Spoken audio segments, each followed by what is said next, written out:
রাজধানীর বনশ্রীতে নিজ বাসা থেকে গলা কাটা অবস্থায় ১৭ বছর বয়সী এক স্কুল ছাত্রীর মরদেহ উদ্ধার করেছে পুলিশ। গলা কাটা অবস্থায় তাকে পাওয়া যায়। ১৭ বছর বয়সী স্কুল ছাত্রীর নাম ফাতেমা আক্তার নীলি। পুলিশের ধারণা এটি হত্যাকাণ্ড, আর নিহতের বড় বোন সন্দেহভাজন এক হোটেল কর্মচারীর দিকে ইঙ্গিত করেন। সহকর্মীদের সাথে নিয়ে আরও জানাচ্ছেন Abdul Kader Nahid. Colour expert, George Sapp এবং মাইল্ড অন হ্যান্ডস টেকনোলজি সমৃদ্ধ অরিক্স ক্রিস্টাল ওয়াশ আপনার লন্ড্রি এক্সপার্ট। বনশ্রী থেকে রেডিয়েন্ট স্কুলের ১০ম শ্রেণীর ছাত্রী নীলির মরদেহ উদ্ধার করেছে পুলিশ। নীলি হবিগঞ্জের লাখাই থানার বামুন গ্রামের সজীব মিয়ার মেয়ে। সজীব মিয়া খাবার হোটেল ব্যবসায়ী। বাবা, মা ও বোনের সঙ্গে ওই বাসায় থাকত নীলি।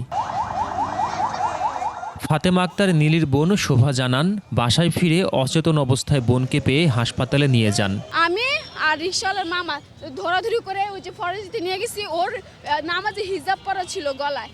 আমি জানতাম না যে গলা যে কাটা। আমি ভাবছিলাম যে মাথা হতে বা আঘাত লাগছে। তারপরে দিয়ে যে ওনারা হুইল চেয়ার নামাইছে, নামানোর পরে আমি ওরা নিয়ে যাবে, বসায় নিয়ে যাবে।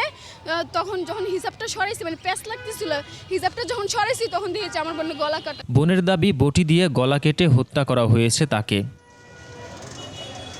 পুলিশ জানায়, ঘটনার সময় নীলির পরিবারের কেউ বাসায় ছিল না। দুপুরের মধ্যে এই হত্যাকাণ্ড সংঘটিত বলে ধারণা করা হচ্ছে। বাসা ও এর আশেপাশের সিসিটিভির ফুটেজ যাচাইয়ের কথাও বলেন পুলিশ কর্মকর্তা। আশেপাশে যেসব সিসি ফুটেজ আছে এগুলো নিয়ে কাজ করছি। আমরা শীঘ্রই ইনশাল্লাহ সেটা বের করতে পারবো। দ্রুত তদন্ত ও দোষীদের গ্রেফতারের দাবি জানাচ্ছেন নিহতের পরিবার ও স্থানীয় বাসিন্দারা। আব্দুল কাদের নাহিদ, ২১ টেলিভিশন, ঢাকা।